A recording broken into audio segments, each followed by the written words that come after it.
5 lessons. Questions and answers. Question: what is the meaning of the insignia on your book covers? Answer: it is an eye imposed upon a heart which, in turn, is imposed upon a tree laden with fruit, meaning that what you are conscious of, and accept as true, you are going to realize. As a man thinketh in his heart, so he is. Question: I would like to be married, but have not found the right man. How do I imagine a husband? Answer: forever in love with ideals, it is the ideal state that captures the mind. Do not confine the state of marriage to a certain man, but a full, rich and overflowing life. You desire to experience the joy of marriage. Do not modify your dream, but enhance it by making it lovelier. Then condense your desire into a single sensation, or act which implies its fulfillment. In this Western world, a woman wears a wedding ring on the third finger of her left hand. Motherhood need not imply marriage, intimacy need not imply marriage, but a wedding ring does. Relax in a comfortable armchair, or lie flat on your back and induce a state akin to sleep. Then assume the feeling of being married. Imagine a wedding band on your finger. Touch it. Turn it around the finger. Pull it off over the knuckle. Keep the action going until the ring has the distinctness and feeling of reality. Become so lost in feeling the ring on your finger that when you open your eyes, you will be surprised that it is not there. If you are a man who does not wear a ring, you could assume greater responsibility. How would you feel if you had a wife to care for? Assume the feeling of being a happily married man right now.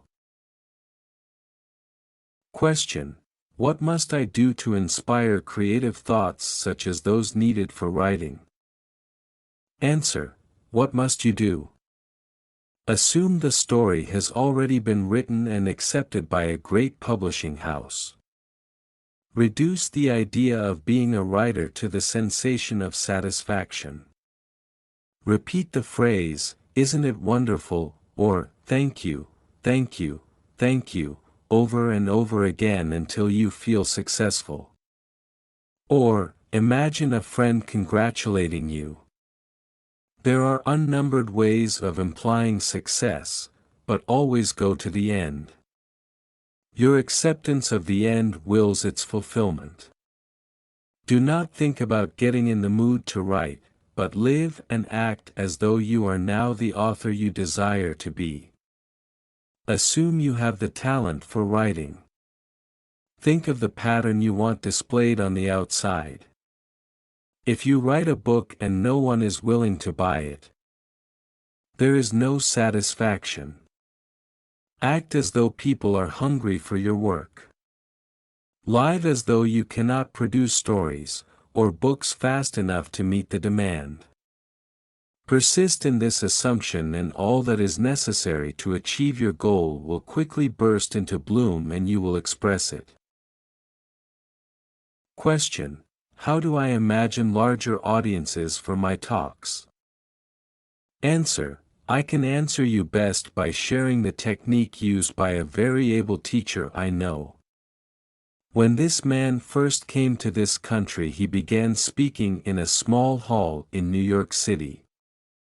Although only 50 or 60 people attended his Sunday morning meeting, and they sat in front, this teacher would stand at the podium and imagine a vast audience. Then he would say to the empty space, "Can you hear me back there?" Today this man is speaking in Carnegie Hall in New York City to approximately 2,500 people every Sunday morning and Wednesday evening. He wanted to speak to crowds. He was not modest. He did not try to fool himself but built a crowd in his own consciousness, and crowds come. Stand before a large audience. Address this audience in your imagination. Feel you are on that stage and your feeling will provide the means. Question: is it possible to imagine several things at the same time, or should I confine my imagining to one desire? Answer: personally I like to confine my imaginal act to a single thought, but that does not mean I will stop there. During the course of a day I may imagine many things, but instead of imagining lots of small things, I would suggest that you imagine something so big it includes all the little things. Instead of imagining wealth, health and friends, imagine being ecstatic. You could not be ecstatic and be in pain. You could not be ecstatic and be threatened with a dispossession notice. You could not be ecstatic if you were not enjoying a full measure of friendship and love. What would the feeling be like were you ecstatic without knowing what had happened to produce your ecstasy? Reduce the idea of ecstasy to the single sensation. Isn't it wonderful? Do not allow the conscious, reasoning mind to ask why, because if it does it will start to look for visible causes, and then the sensation will be lost. Rather, repeat over and over again, isn't it wonderful? Suspend judgment as to what is wonderful. Catch the one sensation of the wonder of it all and things will happen to bear witness to the truth of this sensation. And I promise you, it will include all the little things. Question: how often should I perform the imaginal act, a few days or several weeks? Answer: in the book of Genesis the story is told of Jacob wrestling with an angel. This story gives us the clue we are looking for, that when satisfaction is reached, impotence follows. When the feeling of reality is yours, for the moment at least, you are mentally impotent. The desire to repeat the act of prayer is lost, having been replaced by the feeling of accomplishment. You cannot persist in wanting what you already have. If you assume you are what you desire to be to the point of ecstasy, you no longer want it. Your imaginal act is as much a creative act as a physical one wherein man halts, shrinks and is blessed, for as man creates his own likeness, so does your imaginal act transform itself into the likeness of your assumption. If, however, you do not reach the point of satisfaction, repeat the action over and over again until you feel as though you touched it and virtue went out of you. Question: I have been taught not to ask for earthly things, only for spiritual growth, yet money and things are what I need. Answer: you must be honest with yourself. All through Scripture the question is asked, what do you want of me? Some wanted to see, others to eat, and still others wanted to be made straight, or, that my child live. Your dimensionally larger self speaks to you through the language of desire. Do not deceive yourself. Knowing what you want, claim you already have it, for it is your Father's good pleasure to give it to you, and remember, what you desire, that you have. Question: when you have as assumed your desire, do you keep in mind the ever-presence of this greater one protecting and giving you your assumption? Answer: the acceptance of the end wills the means.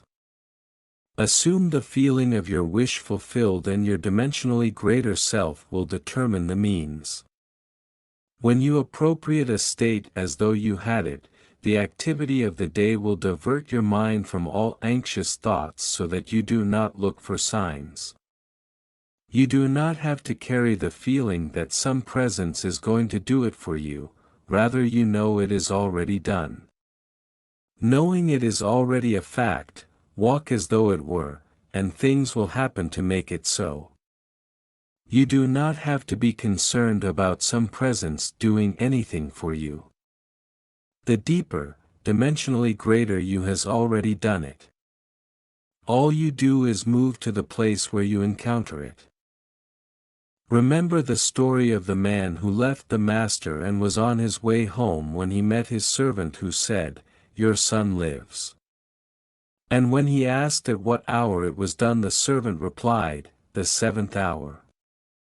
The self-same hour that he assumed his desire, it was done for him, for it was at the 7th hour that the master said, "Your son lives."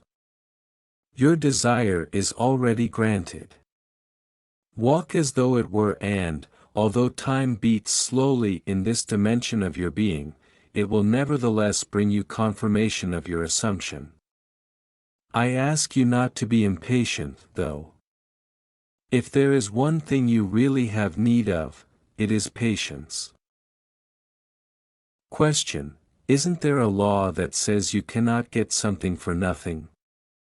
Must we not earn what we desire? Answer: Creation is finished. It is your Father's good pleasure to give you the kingdom.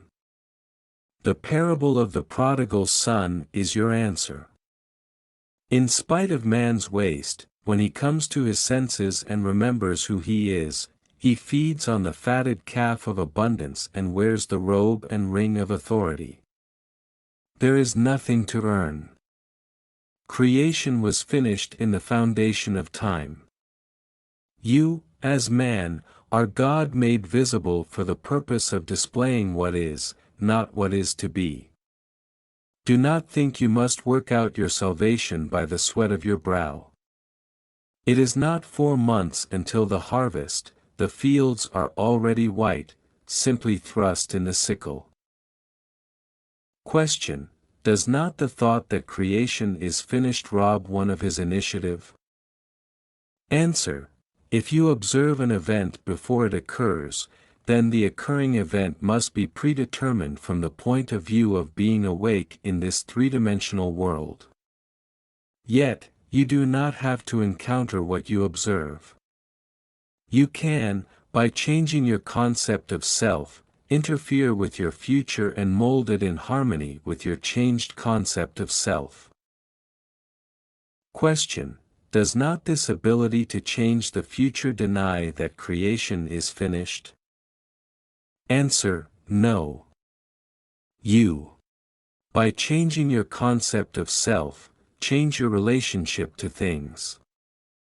If you rearrange the words of a play to write a different one, you have not created new words, but simply had the joy of rearranging them. Your concept of self determines the order of events you encounter. They are in the foundation of the world, but not their order of arrangement. Question: Why should one who works hard in metaphysics always seem to lack? Answer: Because he has not really applied metaphysics. I am not speaking of a mamby-pamby approach to life, but a daily application of the law of consciousness.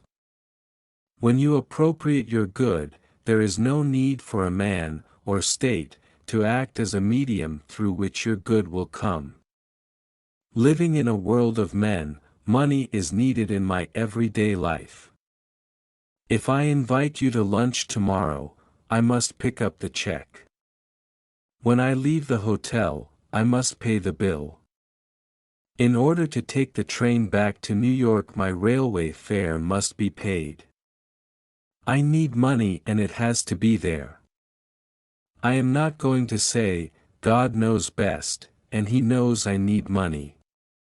Rather, I will appropriate the money as though it were.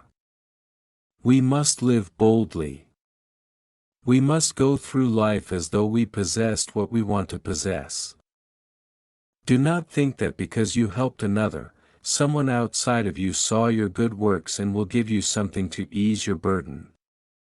There is no one to do it for you. You, yourself must go boldly on appropriating what your Father has already given you. Question: Can an uneducated person educate himself by assuming the feeling of being educated? Answer: yes. An aroused interest is awarded information from every side. You must sincerely desire to be well schooled. The desire to be well read, followed by the assumption that you are, makes you selective in your reading. As you progress in your education, you automatically become more selective, more discriminating in all that you do. Question: my husband and I are taking the class together. Should we discuss our desires with each other? Answer: there are two spiritual sayings which permeate the Bible. One is, "Go tell no man," and the other is, "I have told you before it comes to pass that when it does come to pass you may believe." It takes spiritual boldness to tell another that your desire is fulfilled before it is seen on the outside. If you do not have that kind of boldness, then you had better keep quiet. I personally enjoy telling my plans to my wife, because we both get such a thrill when they come into being. The first person a man wants to prove this law to is his wife. It is said that Muhammad is everlastingly great because his first disciple was his wife. Question: should my husband and I work on the same project or on separate ones? Answer: that is entirely up to you. My wife and I have different interests, yet we have much in common. Do you recall the story I told of our return to the United States this spring? I felt it was my duty as a husband to get passage back to America, so I appropriated that to myself. I feel there are certain things that are on my wife's side of the contract, such as maintaining a clean, lovely home and finding the appropriate school for our daughter, so she takes care of those. Quite often my wife will ask me to imagine for her, as though she has greater faith in my ability to do it than in her own. That flatters me because every man worthy of the name wants to feel that his family has faith in him. But I see nothing wrong in the communion between two who love one another.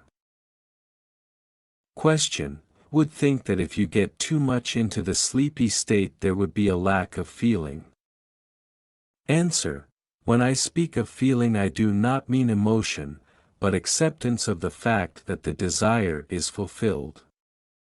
Feeling grateful, fulfilled, or thankful, it is easy to say, "Thank you, isn't it wonderful," or, "It is finished." When you get into the state of thankfulness, you can either awaken knowing it is done, or fall asleep in the feeling of the wish fulfilled. Question: is love a product of your own consciousness? Answer: all things exist in your consciousness, be they love or hate. Nothing comes from without. The hills to which you look for help are those of an inner range. Your feelings of love, hate or indifference all spring from your own consciousness. You are infinitely greater than you could ever conceive yourself to be. Never, in eternity will you reach the ultimate you. That is how wonderful you are. Love is not a product of you, you are love, for that is what God is and God's name is I am, the very name you call yourself before you make the claim as to the state you are now in. Question: suppose my wants cannot materialize for 6 months to a year, do I wait to imagine them? Answer: when the desire is upon you, that is the time to accept your wish in its fullness. Perhaps there are reasons why the urge is given you at this time. Your three-dimensional being may think it cannot be now, but your fourth-dimensional mind knows it already is, so the desire should be accepted by you as a physical fact now. Suppose you wanted to build a house.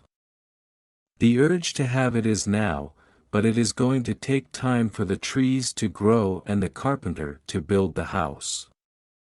Although the urge seems big, do not wait to adjust to it.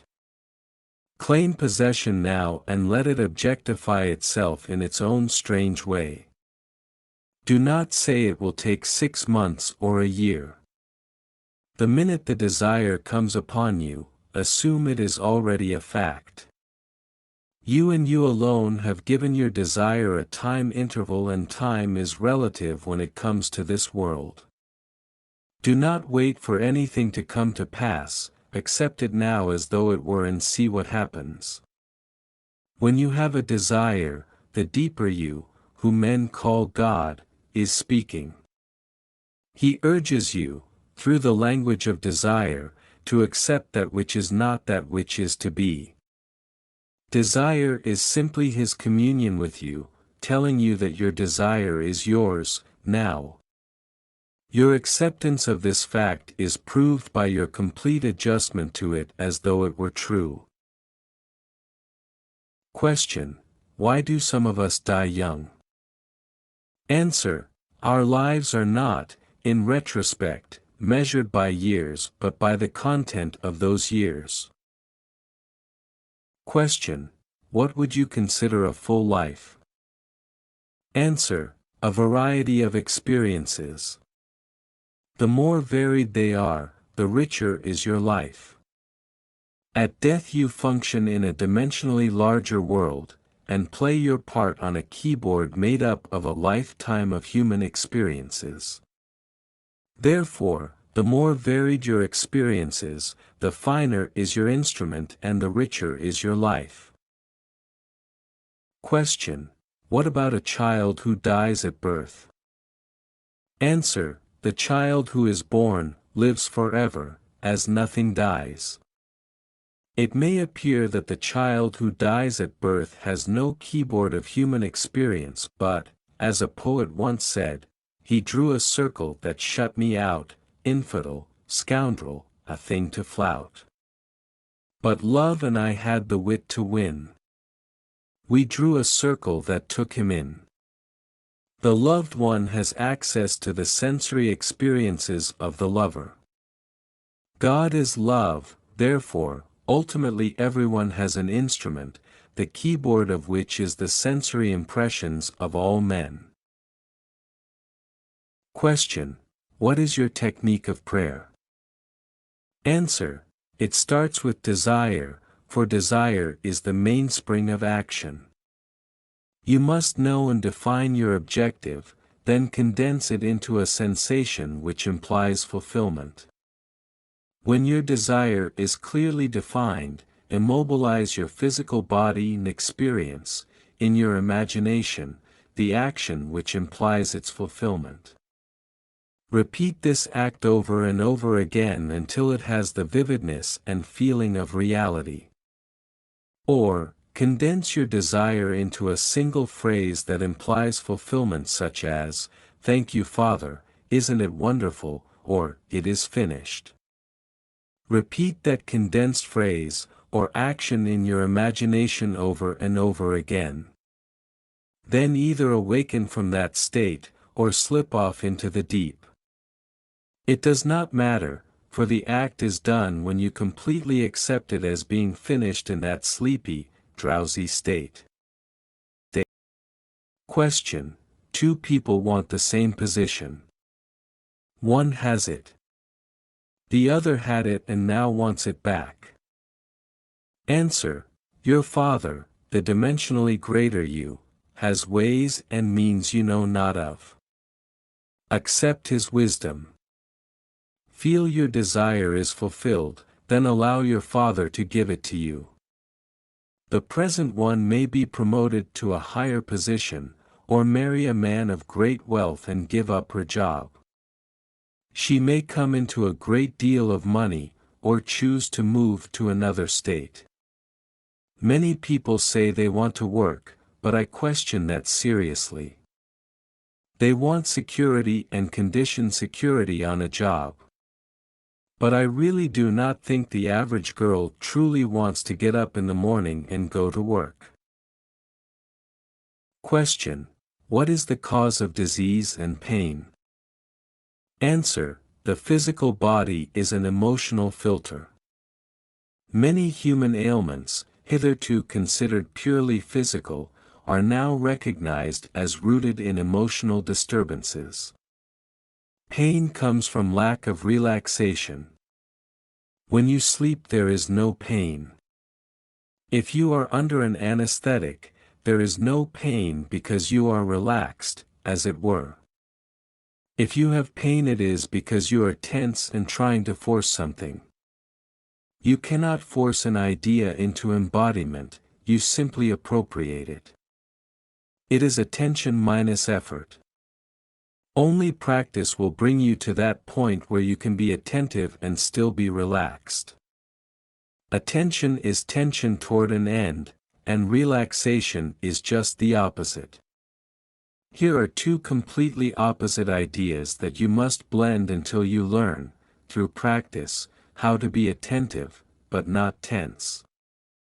The word contention means attention minus effort. In the state of contention you are held by the idea without tension. Question. No matter how much I try to be happy, underneath, I have a melancholy feeling of being left out. Why? Answer. Because you feel you are not wanted. Were I you, I would assume I am wanted. You know the technique. The assumption that you are wanted may seem false when first assumed, but if you will feel wanted and respected, and persist in that assumption, you will be amazed how others will seek you out. They will begin to see qualities in you they had never seen before. I promise you. If you will but assume you are wanted, you will be. Question. If security came to me through the death of a loved one, did I bring about that death? Answer. Do not think for 1 second that you brought about a death by assuming security. The greater you is not going to injure anyone. It sees all and, knowing the length of life of all, it can inspire the other to give you that which can fulfill your assumption. You did not kill the person who named you in his will. If, a few days after your complete acceptance of the idea of security, Uncle John made his exit from this three-dimensional plane and left you his estate, it is only because it was time for Uncle John to go. He did not die 1 second before his time, however. The greater you saw the lifespan of John and used him as the way to bring about the fulfillment of your feeling of security. The acceptance of the end wills the means toward the fulfillment of that end. Do not be concerned with anything save the end. Always bear in mind that the responsibility to make it so is completely removed from your shoulders. It is yours because you accept it as so. Question. I have more than one objective. Would it be ineffective to concentrate on different objectives at different periods of concentration? Answer. I like to take one consuming ambition, restrict it to a single short phrase, or act that implies fulfillment, but I do not limit my ambition. I only know that my real objective will include all the little ones. Question. I find it difficult to change my concept of self. Why?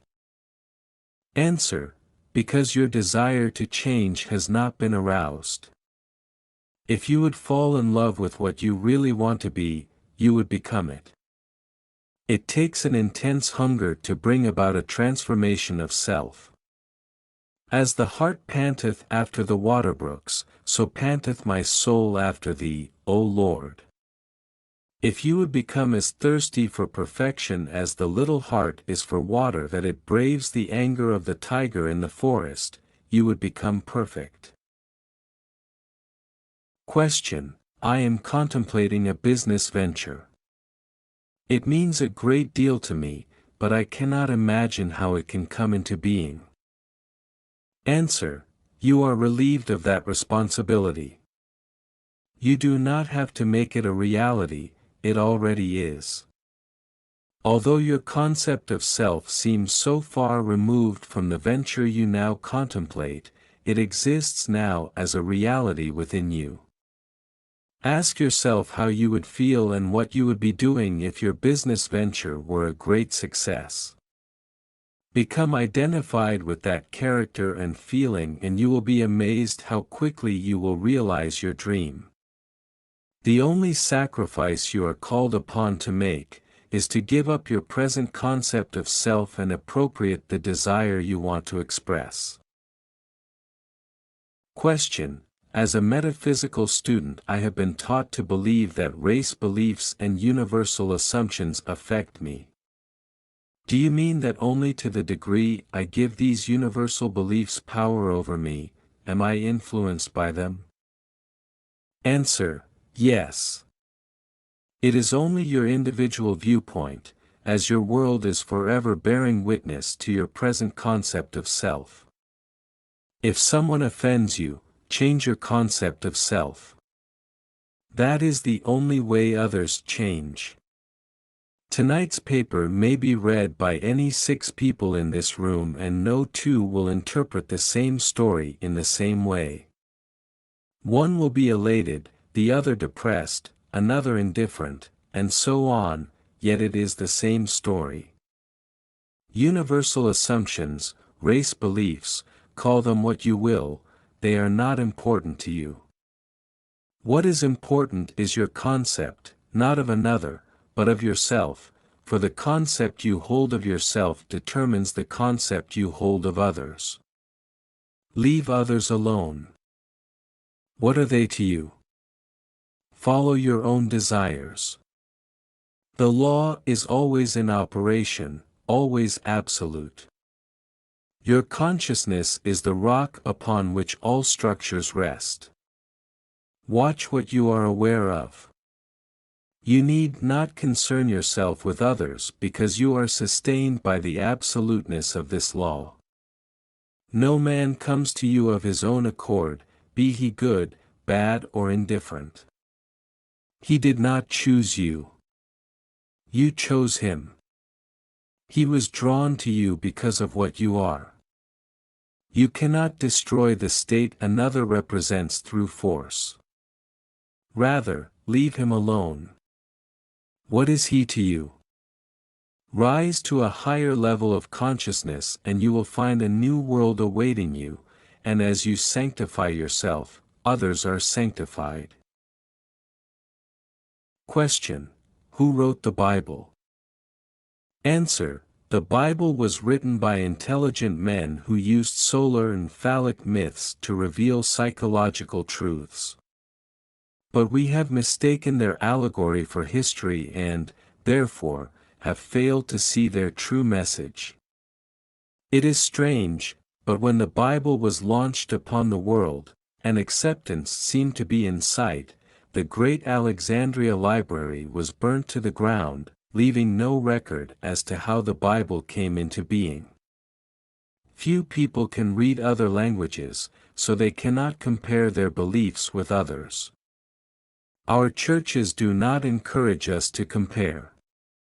How many of the millions who accept the Bible as fact ever question it?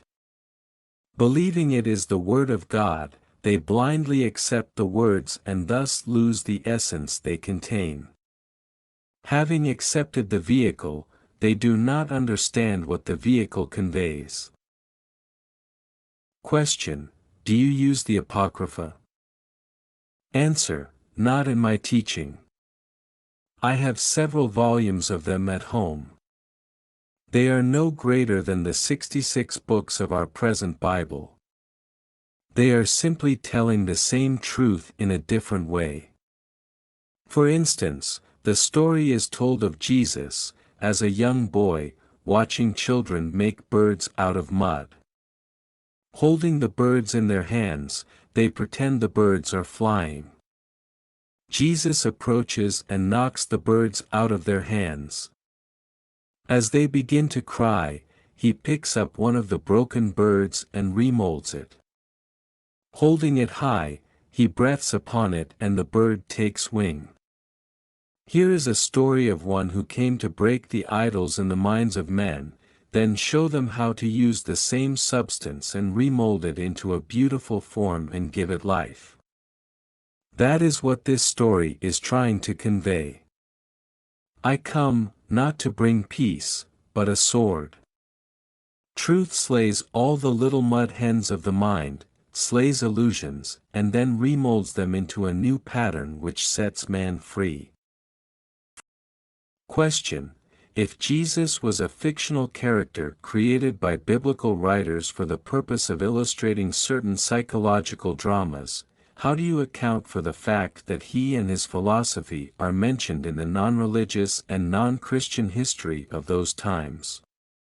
Were not Pontius Pilate and Herod real flesh and blood Roman officials in those days? Answer: The story of Jesus is the identical story as that of the Hindu savior, Krishna. They are the same psychological characters. Both were supposed to have been born of virgin mothers. The rulers of the time sought to destroy them when they were children. Both healed the sick, resurrected the dead, taught the gospel of love and died a martyr's death for mankind. Hindus and Christians alike believe their Savior to be God made man. Today people quote Socrates, yet the only proof that Socrates ever existed is in the works of Plato. It is said that Socrates drank hemlock, but I ask you, who is Socrates? I once quoted a line from Shakespeare and a lady said to me, but Hamlet said that. Hamlet never said it. Shakespeare wrote the lines and put the words in the mouth of a character he created and named Hamlet. Saint Augustine once said, that which is now called the Christian religion existed among the ancients. They began to call Christianity the true religion, yet it never existed. Question: Do you use affirmations and denials?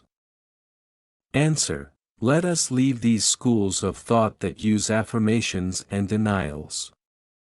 The best affirmation, and the only effective one, is an assumption which, in itself implies denial of the former state. The best denial is total indifference. Things wither and die through indifference. They are kept alive through attention. You do not deny a thing by saying it does not exist. Rather you put feeling into it by recognizing it, and what you recognize as true, is true to you, be it good, bad, or indifferent. Question: Is it possible for one to appear dead and still not be dead? Answer: General Lee was supposed to have been born 2 years after his mother, believed to be dead, was buried alive. Lucky for her she was not embalmed or buried in the earth, but in a vault where someone heard her cry and released her. 2 years later Mrs. Lee bore a son who became General Lee. That is part of this country's history. Question: How could one who was deprived in his youth become a success in life? Answer: We are creatures of habit, forming patterns of the mind which repeat themselves over and over again.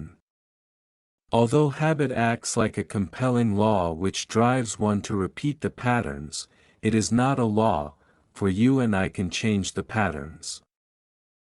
Many successful men such as Henry Ford, Rockefeller, and Carnegie were deprived in their youth.